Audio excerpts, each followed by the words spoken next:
यूं तो भारतीय सेना ने कई जंगें लड़ी है और लगभग हर जंग में दुश्मन को धूल चटाई है, लेकिन एक युद्ध ऐसा भी था जिसमें भारतीय सैनिक न पाकिस्तान से लड़े और न ही चीन से, बल्कि ये लड़ाई भारत से करीब 10,000 किलोमीटर दूर अफ्रीका के देश सिएरा लियोन के घने और खूंखार जंगलों में लड़ी गई। वहां उनके सामने कोई देश की सेना नहीं थी, बल्कि हजारों की संख्या में सिएरा लियोन के रेवोल्यूशनरी यूनाइटेड फ्रंट के बेरहम रेबल्स थे, जिनके नाम से पूरा देश कांपता था। सिएरा लियोन के कैलाहुन शहर में गोरखा राइफल्स की 2 कंपनियों और 11 यूएन ऑब्जर्वर्स समेत कुल 233 जाबाज पिछले 75 दिनों से हजारों रेवोल्यूशनरी यूनाइटेड फ्रंट के लड़ाकों के घेरे में फंसे हुए थे। उनके पास न कोई रसद थी, न हवाई मदद और न बाहर निकलने का कोई रास्ता। आरयूएफ की उनके सामने बस एक शर्त थी कि अपने हथियार डाल दो और आजाद हो जाओ। लेकिन जहां केन्या के 500 सैनिकों ने सरेंडर कर दिया और दूसरे देशों के जवानों ने भी आरयूएफ के खौफ से हथियार डाल दिए, तो वही भारतीय गोरखा सैनिक थे जिन्होंने आरयूएफ के खूंखार कमांडर्स की आंखों में आंखें डालकर साफ कह दिया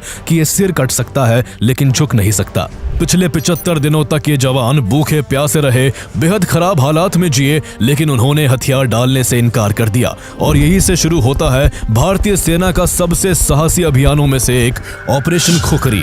15 जुलाई 2000 की सुबह ब्रिटिश चिनूक हेलीकॉप्टर से 2 पैरा एसएफ के कमांडोज सिएरा लियोन के घने जंगलों में उतरे और उन्होंने कुछ ही घंटों में करीब 1 दशक से लोगों पर हुकूमत चला रहे आरयूएफ को घुटनों पर ला दिया। कैलाहुन के जंगलों में जय महाकाली आयो गोरखाली का नारा गूंज उठा। भारतीय सैनिकों का ये वार इतना जबरदस्त था कि आरयूएफ की रीढ़ टूट गई। जिस संगठन ने पूरे देश के लगभग 2/3 हिस्से पर कब्जा कर रखा था, वो अब जमीन पर रेंगने लगा था। दुनिया ने देखा कि जब बात तिरंगे की आन बान शान की हो, तो भारतीय सैनिक धरती के किसी भी कोने में दुश्मनों पर कहर बनकर टूट सकते हैं। तो आइए जानते हैं ऑपरेशन खुखरी की पूरी कहानी। क्या थी सिएरा लियोन की वो पृष्ठभूमि जिसके चलते भारतीय सैनिकों को यूएन पीस कीपिंग फोर्स के रूप में वहां तैनात होना पड़ा? आखिर भारतीय जवान कैसे वहां हॉस्टेज बने और कैसे भारत से 10,000 किलोमीटर दूर भारतीय सेना ने आरयूएफ को उसके ही गढ़ में घुटनों पर ला दिया? Sierra Leone was plunged into an 11-year civil war when fighters of the Revolutionary United Front launched a war from the east of the country near the border with Liberia. 2/3 of Sierra Leone is under the control of the main rebel group, the RUF, in a conflict fueled by the lucrative diamond trade. 16-17 countries के जो है नुमाइंदे थे और वो सबको घेर लेते हैं और उनका एक ही डिमांड होता है उसके बाद कि हथियार डालो और अपने देश को वापस जाओ।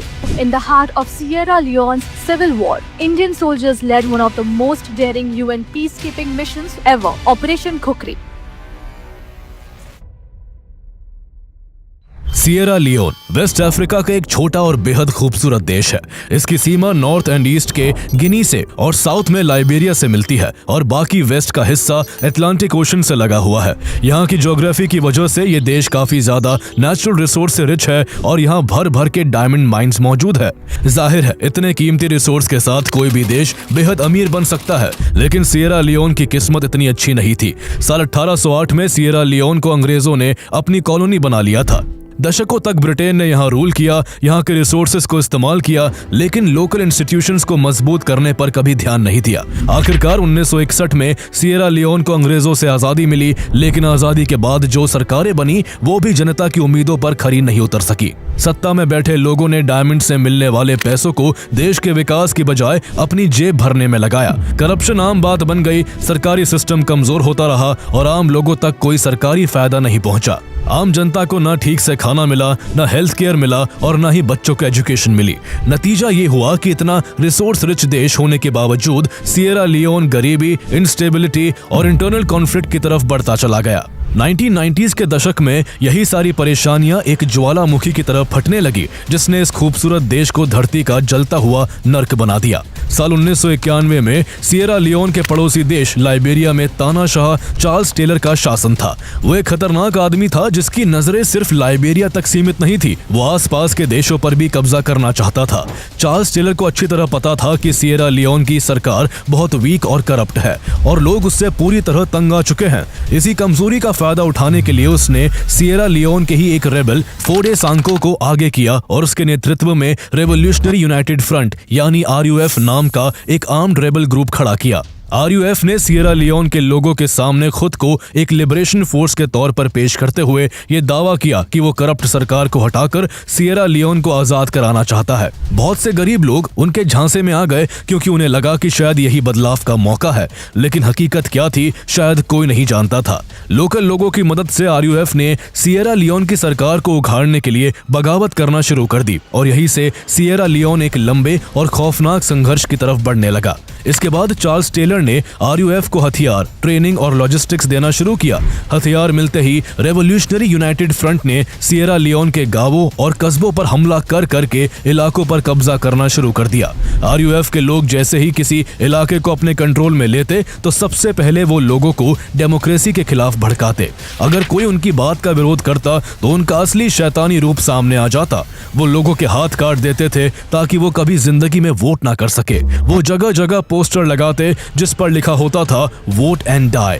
उनकी क्रूरता सिर्फ यही नहीं रुकी। आरयूएफ के लड़ाकों में पावर की भूख इतनी बढ़ गई कि उन्होंने इंसानियत को पूरी तरह खत्म कर दिया। वो छोटे छोटे बच्चों को भी हथियार थमाकर जबरदस्ती अपने ग्रुप में शामिल करने लगे। वो सबसे पहले बच्चों के सामने ही उनके माता पिता को मार देते थे ताकि बच्चों के मन में हमेशा के लिए डर बैठ जाए। फिर वो उन बच्चों को लगातार ड्रग्स देते थे। नशे की हालत में बच्चे अपनी समझ खो देते थे।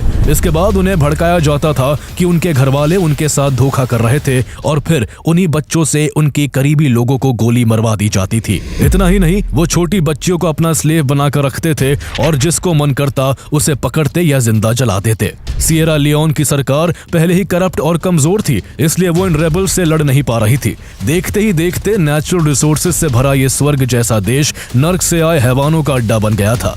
चारों तरफ सिर्फ मौत, नशा और तबाही का मंजर था। जैसे जैसे इलाके आरयूएफ के कब्जे में आते गए, उन्होंने बहुत सी डायमंड माइंस पर भी कंट्रोल कर लिया।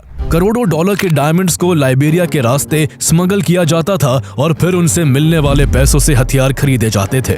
इस तरह लड़ाई और फैलती चली गई और देखते ही देखते कुछ ही समय में आरयूएफ ने सिएरा लियोन के लगभग 2/3 हिस्से पर अपना कब्जा कर लिया। इस सब में हजारों लोग मारे गए, दसियों हजार घायल हुए और देश की करीब आधी आबादी डिस्प्लेस्ड हो गई।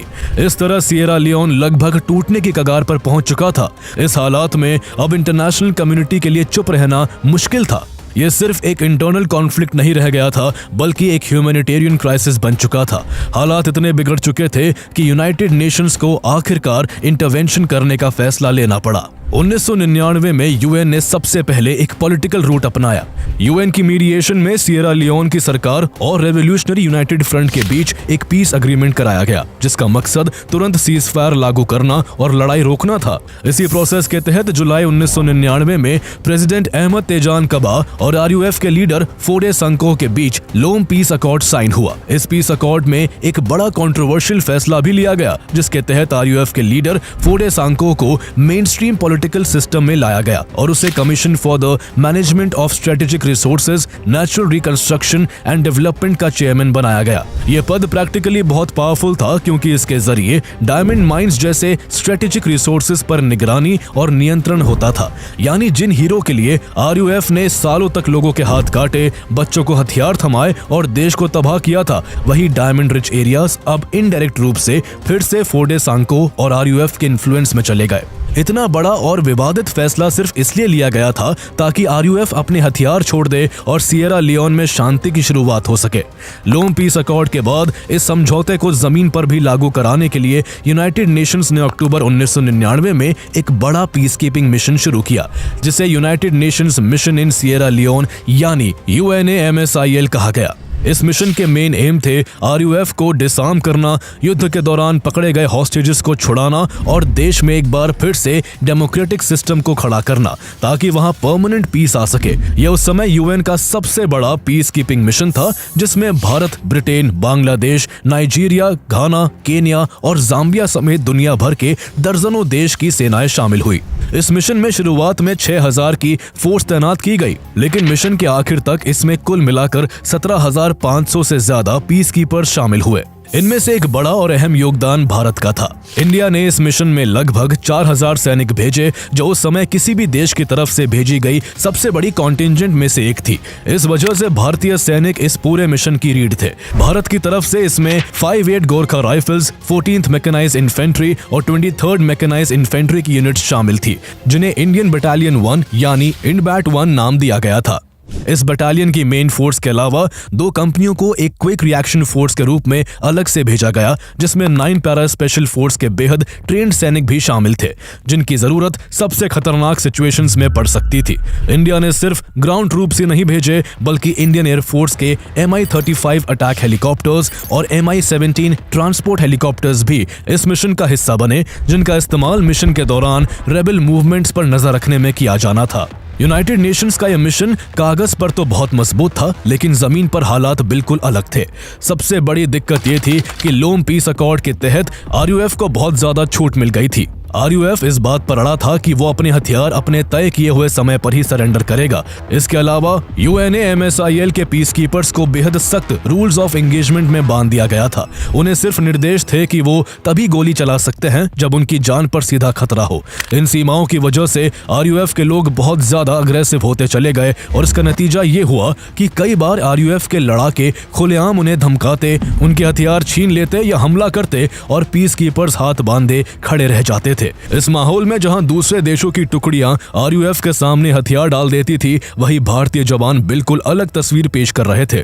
भारतीय सैनिक आखिरी दम तक मोर्चा संभालकर खड़े रहते और उनकी हिम्मत देखकर RUF के लड़ाके भी नरम पड़ जाते। यही वजह थी कि UNAMSIL के सबसे मुश्किल दौर में इंडियन कंटिंजेंट को सबसे भरोसेमंद फोर्स माना जाने लगा। भारतीय सैनिकों को ग्राउंड पर 2 मेन पार्ट्स में बांटकर स्ट्रेटेजिकली तैनात किया गया था। एक टीम को दारू में और दूसरी टीम को कैलाहुन में पोस्टिंग मिली।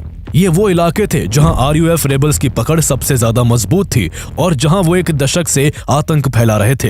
कैलाहुन में तो हालात सबसे ज्यादा खराब थे। वहां बच्चे मालनरिश्ड पैदा होते थे और ज्यादातर लोग बीमारियों से घिरे होते थे, क्योंकि उन्हें बेसिक इम्यूनिटीज तक नहीं मिल पाती थी। हाल ये था कि यहाँ के लोगों ने एक से महंगी एक बंदूकें तो देखी थी, लेकिन उन्हें ये नहीं पता था कि साफ पानी कैसा होता है। ऐसे कैलाहुन और दारू जैसे इलाकों में तैनात होने के बाद भारतीय सेना ने अपनी ड्यूटी के साथ साथ वहां के लोगों का दिल भी जीता। भारतीय सेना ने वहां मेडिकल कैंप्स लगाए, जहां फ्री में लोगों का इलाज किया जाता था। सैनिकों ने लोगों के लिए साफ पानी प्रोवाइड कराया, जिससे दूषित पानी से होने वाली बीमारियां कम हुई। खाने पीने की सुविधाएं न होने के कारण बच्चों और बड़ों के लिए खाने का इंतजाम किया गया। सबसे बड़ी बात यह थी कि भारतीय फौजियों ने अपनी ड्यूटी से हटकर अपने खाली समय में बच्चों को पढ़ाया भी। लाइफ की ऐसी बेसिक इम्यूनिटीज जो लोगों ने कई सालों से नहीं देखी थी, वो जब मिलने लगी तो भारतीय सैनिक वहां के लोगों की नजरों में किसी मसीहा की तरह बन गए। भारतीय जवानों का सिएरा लियोन की जनता के साथ इतना अच्छा कनेक्शन बन गया था कि मेजर राजपाल पुनिया और अन्य भारतीय जवान वहां के पुरुषों को ब्रदर और महिलाओं को सिस्टर कहकर बुलाने लगे थे। ये इन्फ्लुएंस और लोगों का विश्वास जीतना RUF को बिल्कुल पसंद नहीं आया। उनके कब्जे वाले इलाके में भारतीय सेना का इतना पॉजिटिव इंपैक्ट उनसे देखा नहीं जा रहा था। लेकिन सिएरा लियोन की जनता UN पीस कीपिंग फोर्सेस के वेलफेयर प्रोग्राम से काफी खुश थी, इसलिए RUF के पास समझौता करने के अलावा कोई ऑप्शन नहीं था। इस दौरान यूनाइटेड नेशंस और दुनिया के कई देशों का RUF पर लगातार हथियार डालने का दबाव बना हुआ था। ऐसे में 2 मई 2000 को मेजर राजपाल पुनिया की जब नींद टूटी तो उनके सामने एक लोकल लड़की खड़ी हुई थी, जिसे पुनिया अपनी बहन जैसा मानते थे और सब भारतीय सैनिक उसे सिस्टर कहते थे। सिस्टर मेजर पुनिया को RUF के एक और कमांडर कर्नल मार्टिन का एक संदेश देती है कि आज यानी 2 मई को 9 बजे टाउन हॉल में RUF अपने हथियार डालना चाहता है। मेजर पुनिया को यह सुनकर बड़ी खुशी होती है, क्योंकि वो कई दिनों से बातचीत कर इस आत्मसमर्पण को कराने में लगे हुए थे। पुनिया तुरंत तैयार होकर अपने साथी मेजर नायर के साथ टाउन हॉल पहुंच जाते हैं, जहां उनकी मुलाकात RUF के एक दूसरे लीडर मेजर कुपोई से होती है। कुपोई मेजर पुनिया से बैठने को कहते हैं, लेकिन उनको कर्नल मार्टिन के आने का इंतजार था ताकि सरेंडर का प्रोसेस शुरू हो सके।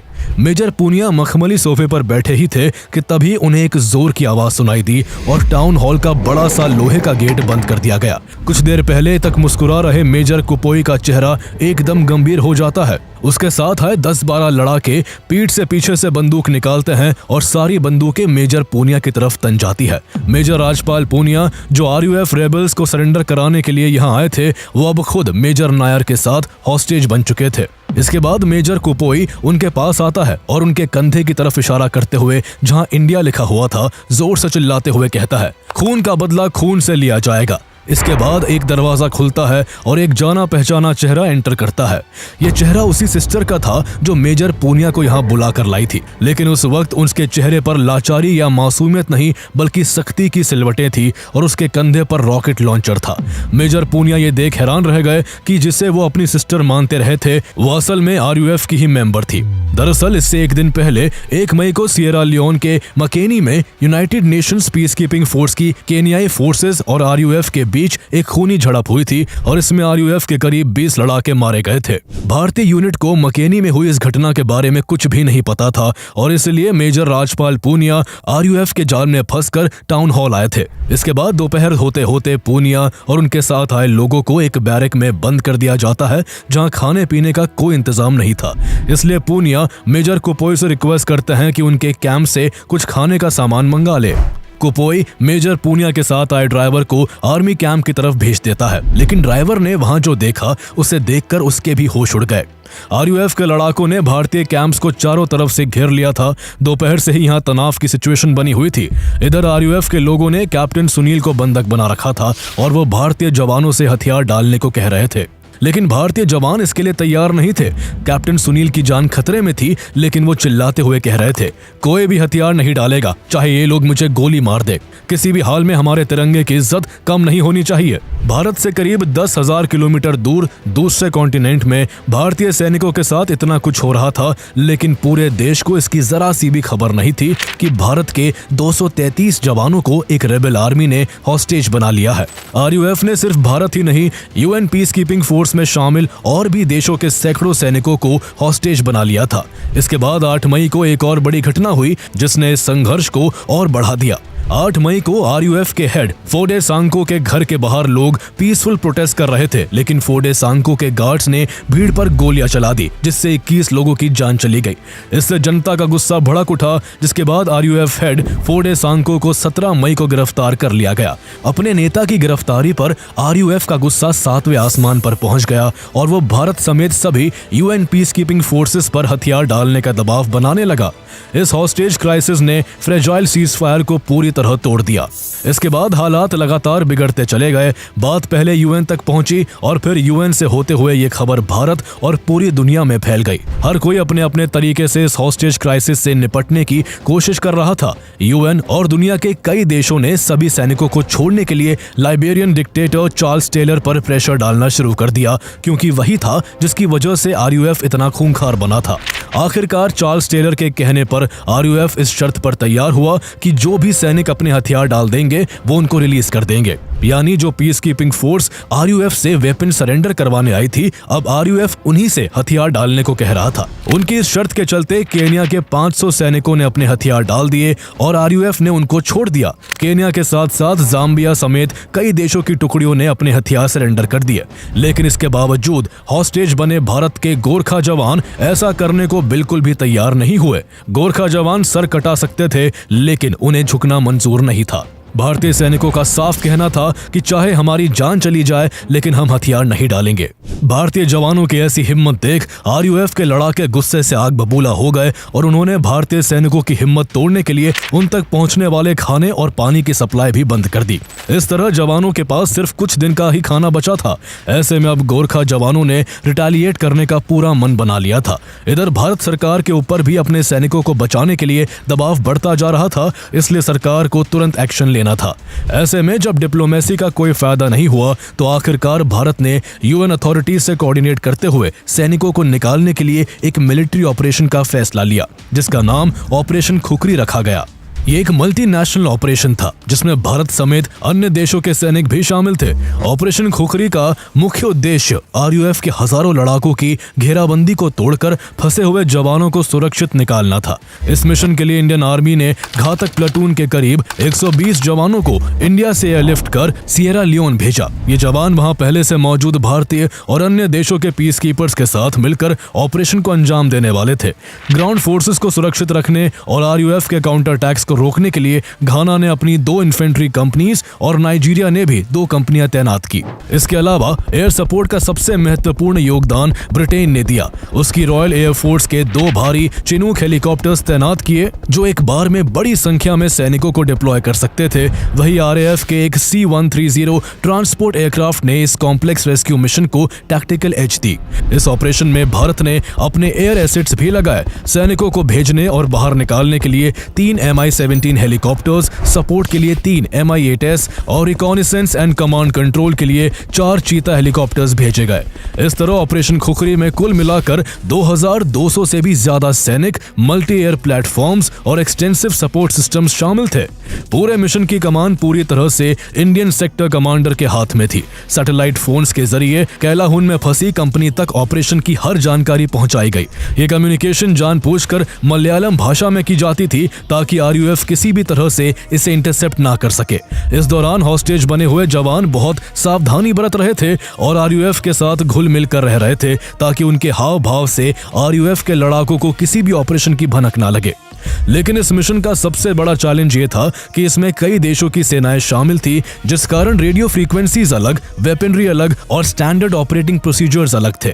इस डाइवर्सिटी को एक साथ लाना एक मेजर ऑब्स्टिकल था। इसके बाद लगातार ब्रीफिंग्स हुई, मैप्स तैयार किए गए ताकि हमले के दौरान कोई कंफ्यूजन ना हो। इस पूरी तैयारी को टॉप सीक्रेसी के साथ अंजाम दिया गया ताकि आरयूएफ को जरा भी भनक ना लगे। कैलाहुन इलाके में आरयूएफ के सैकड़ों लड़ाके थे जो सोवियत एरा वेपन से लैस थे और यूएन सैनिकों से लूटे गए हेवी वेपन्स ने उन्हें और भी डेंजरस बना दिया था।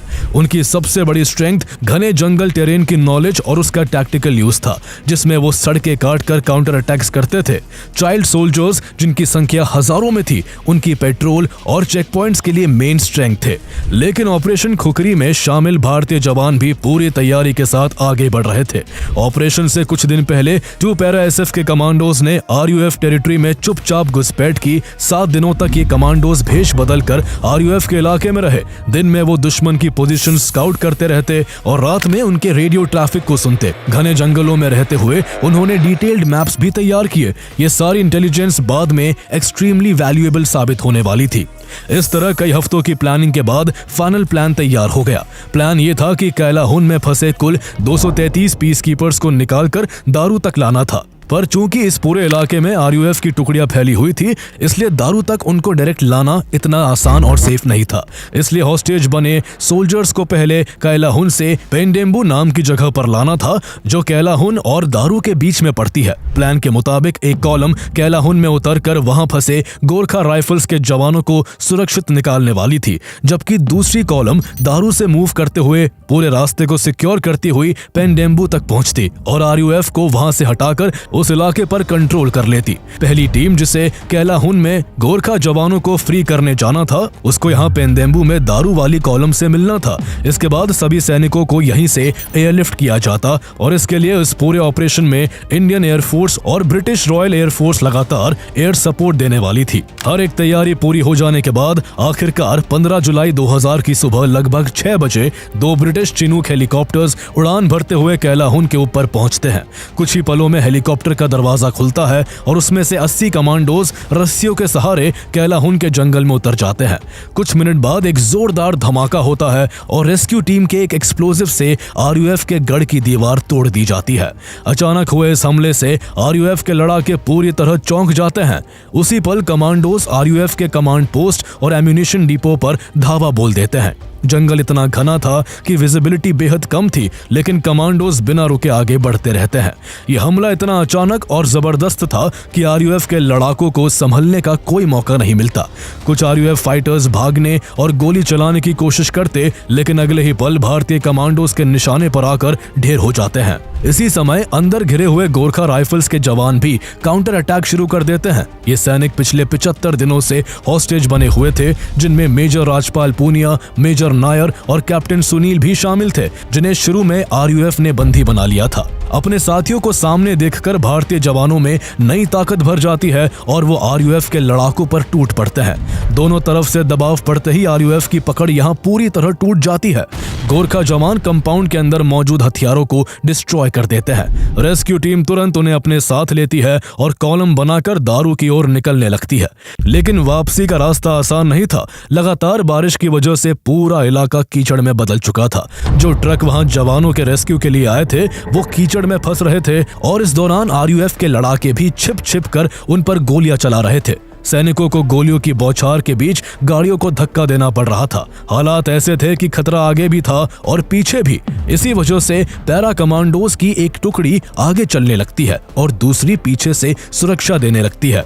कैलाहुन से करीब 5 किलोमीटर आगे बढ़ने के बाद कमांडोज द्वारा रास्ते में माइंस बिछा दी जाती हैं, जिससे पीछा कर रहे कई आरयूएफ लड़ाके मारे जाते हैं और बाकी लड़ाके उनका पीछा करना छोड़ देते हैं। लेकिन ये सिर्फ आरयूएफ की एक टुकड़ी थी। उनके बाकी लड़ाके आसपास के जंगलों में फैले हुए थे और जगह जगह स्नाइपर लेकर बैठे थे। इस वजह से रेस्क्यू कॉलम को बेहद धीरे धीरे आगे बढ़ना पड़ रहा था। मौसम भी बेहद खराब था और लगातार बारिश की वजह से कमांडोज को एयर सपोर्ट नहीं मिल पा रहा था। खतरा साफ था कि रेस्क्यू कॉलम कहीं जंगल में ही ना फंस जाए। सुबह करीब 9:30 बजे मौसम कुछ साफ हुआ और हेलीकॉप्टर्स फिर से एक्टिव हो गए।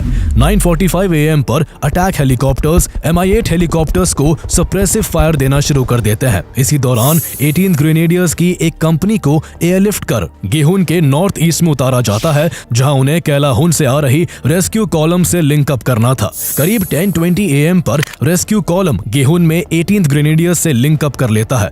इसके बाद कॉलम को रीऑर्गेनाइज किया जाता है और वो जल्दी से पेंदेम्बू की तरफ बढ़ना शुरू कर देते हैं। इसी दौरान प्लान के मुताबिक एक दूसरा कॉलम दारू से पेंदेम्बू की तरफ बढ़ रहा था। इस कॉलम का काम पेंदेम्बू पर कब्जा करना था, क्योंकि यहीं पर रेस्क्यू कॉलम आकर रुकने वाला था और बिना पेंदेम्बू सिक्योर किए सैनिकों का एयरलिफ्ट संभव नहीं था। इस कॉलम में quick reaction company, mechanised infantry और दारू में पहले से तैनात गोरखा राइफल्स के जवान शामिल थे। सुबह से ही इस कॉलम को भारी रेजिस्टेंस का सामना करना पड़ा। जंगल के दोनों तरफ से गोलियां बरस रही थी, मानो मौत की बारिश हो रही हो। लेकिन कॉलम रुका नहीं, क्योंकि हर जवान जानता था कि पीछे हटने का मतलब हार होगा। रास्ते में बीवोबू और कोइवा के पास जोरदार मुकाबला हुआ, जहां आरयूएफ ने गांव और जंगल के रास्तों पर बंकर बना रखे थे। इंडियन ट्रूप्स ने फ्लैंकिंग मूवमेंट्स किए। एक तरफ से दबाव बनाया गया और दूसरी तरफ से आरयूएफ के लड़ाकों को घेर लिया गया।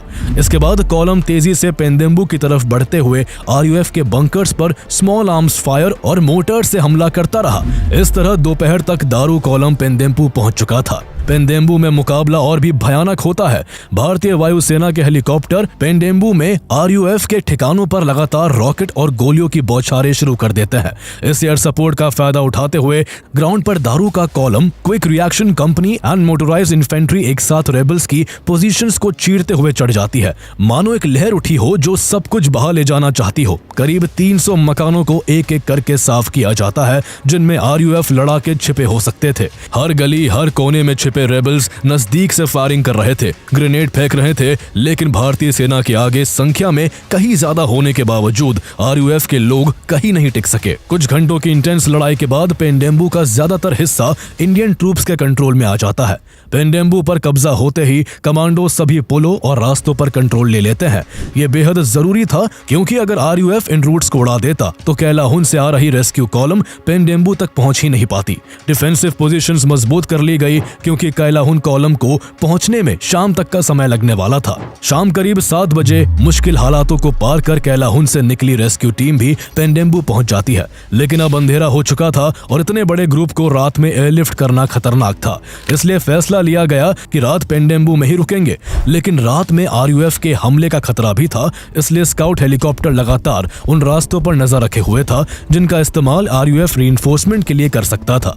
2 बार रीग्रुपिंग मिलिशिया को पेंडेम्बू की तरफ बढ़ते हुए देखा गया, जिसके बाद Mi-35 हेलीकॉप्टर्स ने रॉकेट्स और गन से उन्हें पीछे हटने पर मजबूर कर दिया। रात भर टाउन के अप्रोच रूट्स पर मोटर्स और 105 mm लाइट फील्ड गन से फायर किया जाता रहा। RUF ने कई बार हमला करने की कोशिश की, लेकिन स्ट्रॉन्ग डिफेंसिव पोजीशंस की वजह से उनकी हर कोशिश नाकाम रही। अगली सुबह 7 बजे एयरलिफ्ट शुरू हुआ और 10 बजे तक सभी रेस्क्यूड सोल्जर्स को पेंडेम्बू से बाहर निकाल लिया गया। इसके बाद बाकी कॉलम भी दारू की तरफ लौटने लगे। रास्ते में कई बार RUF से मुठभेड़ हुई, लेकिन गुरखा सोल्जर्स ने बचे हुए बंकर्स और एम्यूनिशन डंप्स पूरी तरह डिस्ट्रॉय कर दिए। जो रेबल्स बचे वो अपनी पोजीशंस छोड़ जंगलों में भाग गए। 16 जुलाई की शाम करीब 5:30 बजे सभी सैनिक सुरक्षित दारू पहुंच चुके थे। अब दारू एक मजबूत बेस बन चुका था और महीनों से चला आ रहा RUF का आतंक अब खत्म हो चुका था। इस मिशन ने RUF की रीढ़ तोड़ दी। ऑपरेशन खुखरी के दौरान RUF को अब तक की सबसे बड़ी हार मिली। इसके 34 लड़ाके मारे गए, 150 से ज्यादा घायल हुए और सबसे अहम बात यह थी कि जिन इलाकों को वो अपना सबसे मजबूत गढ़ मानता था वो पूरी तरह UN पीस कीपिंग फोर्सेस के कंट्रोल में आ गए।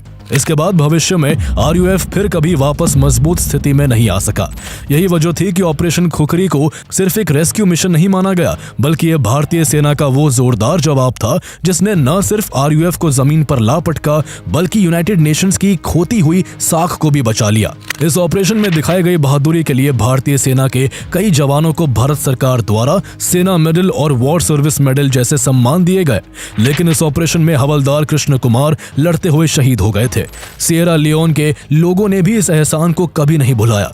भुखमरी और गरीबी से पीड़ित सिएरा लियोन के नागरिकों को पहली बार लगा कि इस दुनिया में कोई है जिसने उनके लिए अपना खून बहाया है। यही वजह थी रिवर मोआ के किनारे खुखरी वॉर मेमोरियल बनाया गया, जो हवलदार कृष्ण कुमार की शहादत को समर्पित है। अगर आपको ऑपरेशन खुखरी की ये कहानी दमदार लगी तो आपको ऑपरेशन कैक्टस की कहानी भी जरूर देखनी चाहिए। कैसे उस ऑपरेशन में भी भारत ने कुछ ही घंटों में एक पूरे देश को टूटने से बचा लिया था। उस वीडियो का लिंक आपको इस वीडियो के डिस्क्रिप्शन में मिल जाएगा।